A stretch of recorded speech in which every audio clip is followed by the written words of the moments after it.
Sir ಗಲಾಟೆ ಏನಿಲ್ಲ. ಈಗ ಕಾಂಟ್ರಾಕ್ಟರ್ ಇದಾರಲ್ಲ ಅವ್ರು ಹೇಳಿರ್ತಾರೆ, ಬಂದಿರ್ತಾರೆ ನಮ್ಗೆ ಕೆಲಸ ಮಾಡಕ್ಕೆ ಇದು ಅಂತ ಅನ್ಬಿಟ್ಟು. ಈಗ ಇಂಜೆಕ್ಷನ್ ಆರ್ಡರ್ ತಂದಿದ್ದೀನಿ ಅಂತಾರೆ, ಇಂಜೆಕ್ಷನ್ ಆರ್ಡರ್ ಅಲ್ಲಿ ಯಾವ್ದು ತರ ಡೈರೆಕ್ಷನ್ ಇಲ್ಲ. ಜಾಗ ಖಾಲಿ ಮಾಡಿಸಿ ಸ್ವಾಧೀನದಲ್ಲಿ ಇರೋರ್ನ ಓಡಿಸಿ ಅಂತ ಇಲ್ಲ. ಇಂಜೆಕ್ಷನ್ ಇದೆಯಾ, ಇದ್ರೆ ಮಾಡೋಣ, ಏನೂ ಇಲ್ಲ. ಇಂಜೆಕ್ಷನ್ ಇಲ್ಲ ಸರ್, ಬಂದಿಲ್ಲ ಸರ್. ಅದೆಲ್ಲ ಲಾಯರ್ ಹತ್ರ ಕೊಟ್ಟಿದ್ದೀವಿ, ಇದೆ ಇದೆ ಎಲ್ಲ ಕೊಟ್ಟಿದ್ದೀವಿ. ಓ ಸರ್, ಕಾನೂನಿಗೆ ನಾವು ಬದ್ಧವಾಗಿರ್ತೀವಿ. ಅದು ಏನೇ ತೀರ್ಪು ನಾವು ಬೇರೆ ಕಡೆ ಹೋಗಲ್ಲ. ಸರ್ ನನ್ನ ಹೆಸರು ಮಂಜು ಅಂತ ಹೇಳಿ, ನಮ್ದು ಇದೇ ಗ್ರಾಮ ಭದ್ರೇಗೌಡನ ಕೊಪ್ಪಲು. ನಮ್ಮ ತಾತನ ಹೆಸರು ಬಂದು ರಾಮೇಗೌಡರು ಅಂತ ಹೇಳಿ. ಅವರ ಮಾವ ಅಂದರೆ ನಮ್ಮ ಅಜ್ಜಿ ಅವ್ರ ಅಪ್ಪಂದು ಇದು ಜಮೀನು ಬೈರೇಗೌಡ ಅಂತ ಹೇಳಿ. ಅವ್ರದ್ದು ಜಮೀನು 1976ರಲ್ಲಿ ಇದು ಕ್ರಯ ಆಗಿದೆ ಅಂತ ಹೇಳ್ತಾರೆ. ಅಂದರೆ ಬಂದು ಇದು ಕಾಟೇರ ಪಿ ತಿಮ್ಮಯ್ಯ ಅಂತ ಒಬ್ರು ಇದ್ರು, ಅವಾಗ ತಹಶೀಲ್ದಾರ್ ಅವರು, ಹಾಲಿ ತಹಶೀಲ್ದಾರ್ ಆಗಿದ್ರು. ಅವರು ಫೋರ್ಜರಿ ಮಾಡ್ಕೊಂಡಿದ್ದಾರೆ. ಇವ್ರು ಯಾರೇ ಕೂಡ ಮಾರಿಲ್ಲ. ಅವ್ರಿಗೆ 6 ಜನ ಮಕ್ಕಳು. ಅವರು ಸತ್ತ ನಂತರ ಅವ್ರ ಹೆಂಡತಿ ಹೆಸರಿಗೆ ಪೌತಿಕತೆ ಆಗುತ್ತೆ.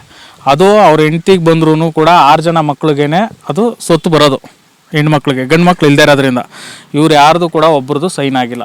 ಆಮೇಲೆ ಇದು ಕೋರ್ಟಲ್ಲಿ ಫಾರ್ಟೇಷನಲ್ಲಿದೆ, ಕೇಸಿದೆ. ಅಂಥದ್ರಲ್ಲೂ ಹೋಗಿ ಇವರು ರಿಜಿಸ್ಟರ್ ಮಾಡ್ಕೊಂಡು ಬಂದಿದ್ದೀನಿ ಅಂತ ಹೇಳ್ತಾ ಇದ್ದಾರೆ. ನೀವು ಕೇಳಿ ಸರ್, ಇನ್ನೇನು ಕೇಳಬೇಕು ಅಂತ ಇದ್ದೀರಾ? ಸರ್ ಇದು ಸರ್ವೆ ನಂಬರ್ ಸರ್. ಇದು ನಾವು 1976ರಿಂದನೂ ನಾವೇ ಇರೋದು. ಈಗ ಅವ್ರು ಬಂದಿರೋದು 1 ತಿಂಗಳಿಂದ ಮುಂದೆ ಬಂದಿರೋದು. ಅವರು 1 ತಿಂಗಳಿಂದ ಮುಂದೆ ಬಂದು ನಮ್ಮದು ಇದು ಜಾಗ ನಾವು ರಿಜಿಸ್ಟರ್ ಮಾಡ್ಕೊಂಬಂದಿದ್ದೀವಿ ಅಂತ ಹೇಳ್ತಾಯಿದ್ರು. ಇದು OS ನಂಬರ್ ಬಂದು 363. ಇದು 2025 ಕೇಸ್ ನಡೀತಾ ಇರೋಂಥ ಜಾಗ. ಇವ್ರಿಗೆ ರಿಜಿಸ್ಟರ್ ಆಗಿರೋದು ಹೇಳ್ತಾರೆ ಇವರು 10/12/2025 ಎಂಡಲ್ಲಿ ರಿಜಿಸ್ಟರ್ ಆಗಿದೆ ಅಂತ ಹೇಳ್ತಾ ಇದ್ದಾರೆ. ಕೇಸ್ ನಡೀತಾರೆ ಜಮೀನು, ಇವ್ರು ರಿಜಿಸ್ಟರ್ ಮಾಡ್ಕೊಂಬಂದು ನಮ್ಮದು ಅಂತ ದಬ್ಬಾಳಿಕೆ ಮಾಡ್ತಾಯಿದ್ದಾರೆ. ಇಲ್ಲಿರೋ ಇವ್ರಿಗೆಲ್ಲ ಎದುರಿಸೋದು. ಮೊನ್ನೆ ಬೋರ್ಡ್ ನೆಟ್ಟಿದ್ದು, ಬೋರ್ಡು 1 ತಿಂಗಳಿಂದನೇ ಬೋರ್ಡ್ ನೆಟ್ಟಿದ್ದೋ ನಾವು, ಕೇಸ್ ನಡೀತಿದೆ ಅಂತ ಅಂದ್ಬಿಟ್ಟು ಬೋರ್ಡೆಲ್ಲ ಕಿತ್ತಾಕಿ ದಬ್ಬಾಳಿಕೆ ನಡೆಸಿ ಎಲ್ಲ ಮಾಡ್ತಿದ್ದಾರೆ ಅವರು. ಇಲ್ಲ ಸರ್, ಜಮೀನಾಗೆ ಮಾಡ್ತಾ ಇದ್ದೋ. ಮಳೆ ಇಲ್ಲ, ಏನಿಲ್ಲ, ಬಿಟ್ಬಿಟ್ಟು ಅಂತ ಅಂದರೆ ಈಗ ವ್ಯವಸಾಯ ಅಂತ ಅಂದರೆ ತೆಂಗಿನ ಗಿಡ ಕಾಯಿ ಕೀಳ್ಸ್ಕೊಳ್ಳೋದು, ಎಳ್ನೀರು ಕುಯ್ಸ್ಕೊಳ್ಳೋದು ಇಷ್ಟು ಮಾಡ್ತಾ ಇದ್ವಿ. ಯಾವಾಗ ಇವರು ನಮ್ಮ ತಾತ ಒಬ್ಬರಿದ್ದರು, ಅವರು ಎಕ್ಸ್ಪೈರ್ ಆಗ್ತಾರೆ. ಆ ಎಕ್ಸ್ಪೈರ್ ಆದಮೇಲೆ ಇವರು ಇಲ್ಲಿಗೆ ಅತಿಕ್ರಮವಾಗಿ ಬರ್ತಾರೆ. ಇಲ್ಲಿಗೆ ಅವರು ಯಾರು ಇಲ್ಲ, ಬರಲ್ಲ ಅಂತ ಅಂದ್ಬಿಟ್ಟು. ಇದಕ್ಕೆ ಇನ್ನೊಂದು ಉದಾಹರಣೆ ಕೊಡ್ತೀನಿ ನೋಡಿ. ಇಲ್ಲಿಂದ ಒಂದು ವಿವೇಕ್ ಫಾರಮ್ ಅಂತ ಇದೆ, ಇಲ್ಲಿ ಸೆಂಟ್ ಜೋಸೆಫ್ ಸ್ಕೂಲ್ ಆಪೋಸಿಟು. ಅಲ್ಲಿ ನಮ್ಮ ತಾತ ಹೋದರೆ ಒಂದು 20 ಗುಂಟೆ ಜಮೀನಿತ್ತು. ಆ ಜಮೀನಿಂದ ಒಳಗಡೆ ಹೋಗಬೇಕು, ಇವ್ರು ಲೇಔಟ್ ಮಾಡಿದರು. ಇಲ್ಲಿಂದ ಹೋಗ್ಬೇಕು ಅಂದರೆ ಇವ್ರು ರೋಡ್ ಬಿಡಬೇಕು. ಆವಾಗ ರೋಡ್ ಬಿಡಬೇಕಲ್ಲ ಅಂತ ಅಂದ್ಬಿಟ್ಟು ಇವ್ರು ಏನು ಮಾಡಿದ್ರು, ಇವ್ರನ್ನೇ ಬೆದರಿಸಿ ಕಳಿಸ್ಬಿಟ್ರು ಅಲ್ಲಿಂದ. ಆ ಕಳಿಸಿದಾಗ ಗೊತ್ತಾಯಿತು ಇವ್ರಿಗೆ ಏನಂತ, ನೋಡಪ್ಪ ಈ ಥರ ಮಾಡಿದ್ದಾರೆ, ಇಲ್ಲೂ ಎದುರ್ಕೊಂಡು ಹೋಗಿದ್ದಾರೆ, ಅಲ್ಲೂ ಎದುರಿಸ್ಬೋದು ಇವ್ರನ್ನ ಅಂತ ಅಂದ್ಬಿಟ್ಟು. ಇದು ಇವತ್ತು ಬೆಲೆ ಬಾಳಂಥ ಆಸ್ತಿ. ಅದರಿಂದಾಗಿ ನಾವು ಇಲ್ಲಿಗೂ ಮುತ್ಕೋಲು ಹಾಕಿದ್ರೆ ಆರಾಮಾಗಿ ಯಾರೂ ಬರಲ್ಲ. ಈಗ 6 ಜನ ಹೆಣ್ಮಕ್ಳು ಇರೋದ್ರಿಂದ ಗಂಡು ಮಕ್ಕಳಿಲ್ಲ, ಅವ್ರಿಗೆ ಗಂಡದಿರಿಲ್ಲ, ಆರಾಮಾಗಿ ನಾವು ತಗೋಬೋದು ಅಂತ ಅಂದ್ಬಿಟ್ಟು ಇಲ್ಲಿಗೆ ಬಂದು ತುಂಬ ತೊಂದರೆ ಕೊಡ್ತಾ ಇದ್ದಾರೆ ಸರ್. ಸರ್ ಸತ್ಯನಾರಾಯಣ ಅಂತ ಹೇಳಿ ಅವ್ರ ಮಗನ ಹೆಸರಿಗೆ ರಿಜಿಸ್ಟರ್ ಆಗಿರೋದು ಸಂತೋಷ್ ಅಂತ ಹೇಳಿ ಅವ್ರಿಗೆ. ಸರ್ ಕೇಸ್ ನಡೀತಾ ಇರೋದನ್ನ ಹೆಂಗೆ ರಿಜಿಸ್ಟರ್ ಮಾಡ್ಕೊಬೋತಾರೆ? ಅದು ಕಾನೂನು ಬಾಹಿರ ಅಲ್ವಾ? ಸರ್ 2025 ಸ್ಟಾರ್ಟಿಂಗಲ್ಲಿ ಕೇಸ್ ನಡೀತಾ ಇರೋದು. ಇದು 10/12/2025 ಇವರು ರಿಜಿಸ್ಟರ್ ಮಾಡ್ಕೊಂಬರ್ತಾರೆ. ಅದು ಮೈಸೂರಲ್ಲ, ನಂಜನಗೂಡಲ್ಲಿ ಹೋಗಿ ರಿಜಿಸ್ಟರ್ ಮಾಡ್ಕೊಬರ್ತಾರೆ. ಮೈಸೂರು ರಿಜಿಸ್ಟರ್ ಆಫೀಸ್ ಅಲ್ಲ ಸರ್, ಅದು ನಂಜನಗೂಡು ರಿಜಿಸ್ಟರ್ ಆಫೀಸಲ್ಲಿ ಹೋಗಿ ಸೈನ್ ರಿಜಿಸ್ಟರ್ ಮಾಡ್ಕೊಬರ್ತಾರೆ ಸರ್. ಸರ್ ಇದು ಕಾಟೇರ ಪಿ ತಮ್ಮಯ್ಯ ಅಂತ ಇದ್ರಲ್ಲ ತಹಶೀಲ್ದಾರು, ಅವರು ಫೋರ್ಜರಿ ಮಾಡ್ಕೊಬಿಟ್ರು. ಅಲ್ಲಿಂದ 2 ಖಾತೆ ಬದಲಾವಣೆ ಮಾಡಿದ್ರು. ಈ ಕಾಂಪೌಂಡ್ ಹಾಕಕ್ಕೆ ಬಂದರು ಒಬ್ರು, ಆನಂದ್ ನಾಯ್ಡು ಅಂತ ಹೇಳಿ. ಅವರಿಗೆ ನಮ್ಮದು ಜಾಗ ಇದು ಅಂತ ಹೇಳಿದ ಮೇಲೆ ಅವ್ರು ಬಿಟ್ಟು ಹೊಟ್ಟೋದ್ರು. ನೋಡಿ ಎಲ್ಲ ಅರ್ಧಕ್ಕೆ ನಿಲ್ಸಿದ್ದಾರೆ ಕಾಂಪೌಂಡು, ಇನ್ಯಾವುದು ಕೂಡ ಮಾಡಲಿಲ್ಲ. ಅವರು ಹೊಟ್ಟೋಗ್ಬಿಟ್ರು. ಅವರಿಗೆ ಕೇಸ್ ನಡೀತಾ ಇದೆ ಅಂತ ಗೊತ್ತಾದ ಮೇಲೆ ಅವರು ಇವರಿಗೆ ಮಾರಾಟ ಮಾಡಿದ್ದೀನಿ ಅಂತ ಹೇಳ್ತಾ ಇದ್ದಾರೆ. ನಾವು ತಗೊಂಡಿದ್ದೀವಪ್ಪ ಇದು ಅಂತ ಅಂದ್ಬಿಟ್ಟು. ನಾವು ಕೇಸ್ ನಡೆಸ್ತಾ ಇದ್ದೀವಿ. 2025 ಸ್ಟಾರ್ಟಿಂಗಲ್ಲೇ ಕೇಸ್ ನಡೀತಾ ಇದ್ದೀವಿ. 12ನೇ ತಿಂಗಳಲ್ಲಿ ಹೋಗಿ ಇವ್ರು ರಿಜಿಸ್ಟರ್ ಮಾಡ್ಕೊಂಬರ್ತಾರೆ. ನಾನು ಎದುರಿಸ್ಕೊತೀನಿ, ಏನಿಲ್ಲ. ಏನು ಅಂತ ಅಂದರೆ ಇದು ಇವತ್ತು ರೇಟಲ್ಲಿ 6 ಕೋಟಿ ಹೋಗುತ್ತೆ. ನಾನು 3 ಕೋಟಿ ಕೊಟ್ಟಿದ್ದೀನಿ, ಎಕರೆಗೆ 3 ಕೋಟಿ ಕೊಟ್ಟಿದ್ದೀನಿ. ಭೂ ಮಾಫಿಯಾ ಸರ್ ಇದೆಲ್ಲ. ಆನಂದ್ ನಾಯ್ಡು ಅನ್ನೋರು ಯಾರು? ಅವ್ರಿಗೆ ನೀವೇನಾದರೂ ಮಾರಾಟ ಮಾಡಿದಾಗ? ಯಾರಿಗೂ ಇಲ್ಲ ಸರ್, ಏನೂ ಇಲ್ಲ. ಇವರ ತಂದೆಯವರು ಮಾರಾಟ ಮಾಡಿದ್ದಾರೆ ಅಂತ ಹೇಳ್ತಾರೆ. ಇವರೆಲ್ಲ ಮೇಜರ್. ಅವಾಗ ಯಾರು ಸೈನ್ ಹಾಕಿದಾರೋ 6 ಜನದಲ್ಲಿ ಒಬ್ಬರಾದರೂ ಸೈನ್ ಹಾಕಿರೋದು ತೋರಿಸಿ. ಅಷ್ಟು ಡಾಕ್ಯುಮೆಂಟ್ಸ್ ತಗೊಬರ್ಲಿ. ಯಾರಾದರೂ ಒಬ್ಬರು, ನಿರ್ಮಲಮ್ಮ, ಗಾಯತ್ರಮ್ಮ, ಸರೋಜಮ್ಮ, ಗೌರಮ್ಮ, ಲಕ್ಷ್ಮಮ್ಮ, ಪ್ರೇಮಮ್ಮ, 6 ಜನ ಹೆಣ್ಮಕ್ಳು. 6 ಜನ ಹೆಣ್ಮಕ್ಳಲ್ಲಿ ಒಬ್ಬರು ಸೈನ್ ತೋರಿಸ್ಲಿ. ಇವಾಗ ಪ್ರೆಸೆಂಟ್ ಕಂದಾಯ ದಾಖಲಾತಿ ವಿಚಾರವಾಗಿ ಏನಿದೆ ಸರ್ ನಿಮ್ಮ ಸರ್ ಭೂಮಿ ವಿಚಾರವಾಗಿ? ಭೂಮಿ ವಿಚಾರದಲ್ಲಿ ಬೈರೇಗೌಡರ ಹೆಸರಿಂದನೂ ಇದೆ ಸರ್ ನಮ್ಮ ಹತ್ರ, ಅದರಿಂದಾನೇ ಕೋರ್ಟ್ಗೆ ಹಾಕಿದ್ದೀವಿ ನಾವು. ಮೂಲ ದಾಖಲಾತಿ ಬೈರೇಗೌಡ ಅಲಿಯಾಸ್ ಬೋರೇಗೌಡ ಅಂತ ಅಂದ್ಬಿಟ್ಟು ಇದು ಮಾಡ್ತಿದ್ರು. ಅವ್ರ ಹೆಂಡ್ತಿ, ಅವ್ರಿಗೆ ಇಬ್ಬರು ಹೆಂಡ್ತಿರು, ಪುಟ್ಲಿಂಗಮ್ಮ ಮತ್ತು ಸುಶೀಲಮ್ಮ ಅಂತ ಹೇಳಿ, ಅವರಿಂದನೂ ನಮ್ಮ ಹತ್ರ ದಾಖಲಾತಿ ಇದೆ. ರೀಸೆಂಟ್ ಆಗಿ ಕಂದಾಯ ಕಟ್ಟೋದು ಏನಾದ್ರು ಇತ್ತೀಚಿನ ವರ್ಷಗಳದ್ದು ಸರ್ ಅದೆಲ್ಲ ಲಾಯರ್ ಹತ್ರ ಕೊಟ್ಟಿದ್ದೀವಿ ನಾವು. ಇದೆ. ಇದೆ ಎಲ್ಲ ಇದೆ. ಎಲ್ಲ ಕೊಟ್ಟಿದ್ದೀವಿ. ಫೈಟ್ ಮಾಡ್ತೀವಿ. ಓ ಸರ್, ಕಾನೂನಿಗೆ ನಾವು ಬದ್ಧವಾಗಿರ್ತೀವಿ. ಅದು ಏನೇ ತೀರ್ಪು ಬರಲಿ, ನಾವು ಬೇರೆ ಕಡೆ ಹೋಗಲ್ಲ. ನಾವು ಈಗ ಪೊಲೀಸವರು ದಾಖಲೆ ತೋರಿಸಿ ಅಂತ ಹೇಳ್ತಾರೆ, ನಾವು ಪೊಲೀಸವ್ರಿಗೆ ದಾಖಲೆ ತೋರಿಸೋಂಥದ್ದು ಇದೆಯಾ? ಈಗ ನೀವೇ ಸೋಷಿಯಲ್ ಮೀಡಿಯಾದಲ್ಲಿ ಪೊಲೀಸವ್ರಿಗೆ ದಾಖಲೆ ತೋರಿಸೋಂಥದ್ದು ಇದೆಯಾ? ಅವ್ರು ದಾಖಲೆ ಕೊಡಿ ಅಂತಾರೆ. ನಾವು 6 ಜನ ಹೆಣ್ಮಕ್ಳನ್ನ ಕರ್ಕೊಂಡೋಗಿ ನಿಲ್ಲಿಸ್ತೀವಿ, ಅದರಲ್ಲಿ 3 ಜನ ತೀರೋಗಿದ್ದಾರೆ, 3 ಜನ ಇದ್ದಾರೆ, ಅವ್ರನ್ನೇ ನಿಲ್ಲಿಸ್ತೀವಿ. ಅದಕ್ಕಿಂತ ಸಾಕ್ಷಿ ಬೇಕು ಅವ್ರಿಗೆ. ಪೊಲೀಸರಿಗೆ ಎಂಟ್ರಿ ಹಾಕಿ ಏನು ಕಾರಣ ಸರ್? ಗಲಾಟೆ ಏನಾದ್ರು ಮಾಡಿ? ಸರ್ ಗಲಾಟೆ ಏನಿಲ್ಲ. ಈಗ ಕಾಂಟ್ರಾಕ್ಟರ್ ಇದ್ದಾರಲ್ಲ, ಅವ್ರು ಹೇಳಿರ್ತಾರೆ, ಬಂದಿರ್ತಾರೆ ನಮಗೆ ಕೆಲಸ ಮಾಡೋಕ್ಕೆ ಇದು ಅಂತ ಅಂದ್ಬಿಟ್ಟು. ಈಗ ಇಂಜೆಕ್ಷನ್ ಆರ್ಡ್ರ್ ತಂದಿದ್ದೀನಿ ಅಂತಾರೆ, ಇಂಜೆಕ್ಷನ್ ಆರ್ಡ್ರಲ್ಲಿ ಯಾವುದೇ ಥರ ಡೈರೆಕ್ಷನ್ ಇಲ್ಲ. ಜಾಗ ಖಾಲಿ ಮಾಡಿಸಿ, ಸ್ವಾಧೀನದಲ್ಲಿರೋರನ್ನ ಓಡಿಸಿ ಅಂತ ಇಲ್ಲ. ಇಂಜೆಕ್ಷನಲ್ಲಿ ಇದೆಯಾ? ಇದ್ದರೆ ಮಾಡೋಣ, ಏನೂ ಇಲ್ಲ. ಇಂಜೆಕ್ಷನ್ ಕೂಡ ಫೈನಲ್ ಆಗಿ ಬಂದಿಲ್ಲ. ಇಲ್ಲ ಸರ್, ಬಂದಿಲ್ಲ. 3 ಜನ ತಿರುಗಿ ಎಷ್ಟು ವರ್ಷ ಆಗುತ್ತೆ? ಅವರು ಒಂದು 5 ವರ್ಷ 10 ವರ್ಷ.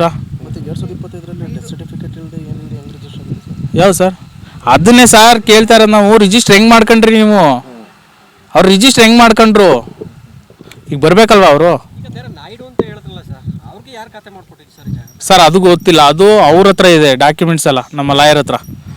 2 ಕೈ ಬದಲಾವಣೆ ಆಗಿದೆಯಲ್ಲ, ಅದು ಅವ್ರ ಹತ್ರ ಇದೆ. ಒಟ್ಟಾರೆ ಈಗ ಮೂಲತಃ ಓನರ್ ಯಾರು ಕೂಡ ಕ್ರಯ ಮಾಡಿಲ್ಲ, ಯಾರಿಗೂ ಅಗ್ರಿಮೆಂಟ್ ಇಲ್ಲ ಸರ್, ಯಾರಿಗೂ ಯಾವುದೇ ಕ್ರಯ ಮಾಡಿಲ್ಲ, ಯಾರೂ ಮಾಡಿಲ್ಲ. ಒಂದ್ ವೇಳೆ ಎಲ್ಲ ಫೋರ್ಜರಿ ತಂದು ಕೊಟ್ರೆ ನೀವು ಕಾನೂನಿಗೆ ತಲೆ ಬಾಗ್ತೀರಿ. ಯಾವ್ದು ಸರ್? ಅಲ್ಲ, ಒಂದ್ ವೇಳೆ ಮಾಡ್ಕೊಟ್ಟಿರೋರು ಅದು ಫೋರ್ಜರಿ ನಡೆದಿದೆಯಲ್ಲ ಸರ್, ಫೋರ್ಜರಿ.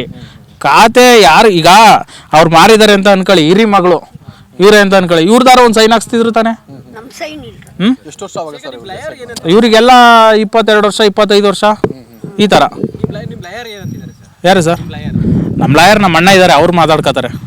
ನಾವು ಅವ್ರ ಹತ್ರ ಏನು ಮಾತಾಡೋಕೆ ಹೋಗಲ್ಲ.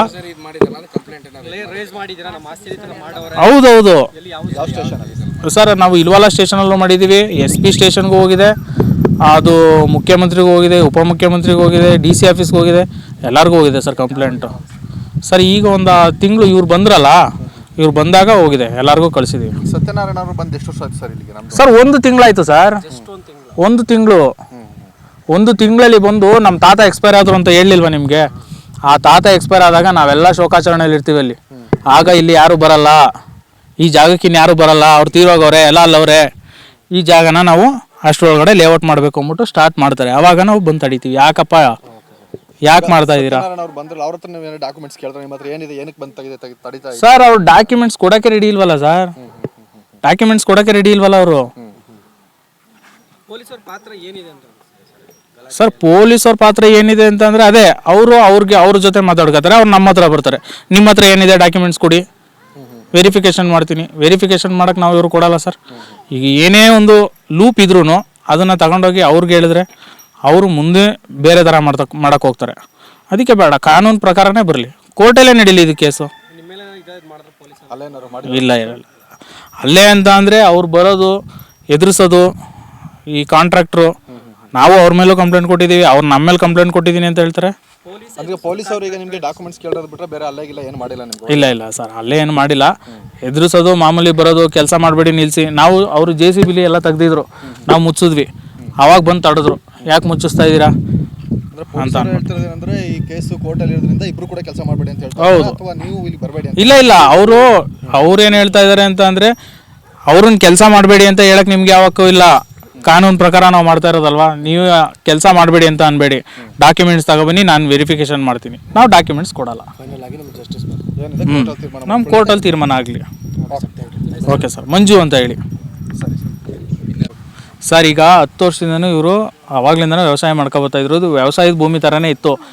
ಇದು ಯಾವಾಗ ಲೇಔಟ್ ಮಾಡೋಕ್ಕೆ ಅಂತ ಅಂದ್ಬಿಟ್ಟು JCB ಎಲ್ಲ ತಗೊಬಂದ್ರು, ಅವಾಗ ಹಿಂಗಾಗಿರೋದು ನೋಡಿ. ಅಲ್ಲೆಲ್ಲ ಉತ್ತು ತೆಂಗಿನ ಗಿಡ ಹಾಕ್ಬೇಕು ಅನ್ಕೊಂಡು ಇದ್ವಿ, ಆಯ್ತಾ. ಅಷ್ಟ್ರೊಳಗಡೆ ನಮ್ಮ ತಾತ ಪಾಪ ಎಲ್ಲ ಮಾಡ್ಬೇಕು ಅನ್ಕೊಂಡಿದ್ರು. ಅಷ್ಟ್ರೊಳಗಡೆ ಅವ್ರು ಎಕ್ಸ್ಪೈರ್ ಆದ ತಕ್ಷಣನೇ ಇವ್ರು ಬಂದು ಮುಟ್ಕೋಲ್ ಹಾಕಬಿಟ್ರು. ನಮಗೆ ನ್ಯಾಯ ಕೊಡಿಸಿ ಅಂತ ನಾವು ಎಷ್ಟೇ ಇದಕ್ಕೆ ಹೋದ್ರು ಅವ್ರ ಕಾಂಟ್ರಾಕ್ಟರ್ಗಳು ಗೊತ್ತಲ್ವ ಅವ್ರ ಲೆವೆಲ್ ಹೆಂಗೆ ಅಂತ ಅಂದ್ಬಿಟ್ಟು ಅವರು ಮೇಲಧಿಕಾರಿಗಳಿಗಿಂದ ಫೋನ್ ಮಾಡಿಸೋದು, ಹಾಂ ದುಡ್ಡು ಭೂಮಾಫಿಯಾ ಅಂತ ಅಂದರೆ ಎಲ್ಲರಿಗೂ ಗೊತ್ತೇ ಇರುತ್ತೆ. ಇವತ್ತು ನಾವು ಬಾಯ್ಬಿಟ್ಟು ಹೇಳಂಗಿಲ್ಲ ಭೂಮಾಫಿಯಾ ಹೆಂಗಿರುತ್ತೆ ಅಂತ ಅಂದ್ಬಿಟ್ಟು. ಇವತ್ತು ಇದು ಬೆಲೆ ಭಾಳ ಆಸ್ತಿ, ಇದನ್ನ ಹೆಂಗಾರು ಮಾಡಿ ಲಪಟಾಯಿಸ್ಬೇಕು ಅಂತ ಅವರು. ನಾವು ಯಾವುದೇ ಕಾರಣಕ್ಕೂ ಹೌದು ಭೂಮಾಫಿಯಾ ಕೈವಾಡ ಇದ್ದೇ ಇದೆ ಸರ್ ಇದರಲ್ಲಿ.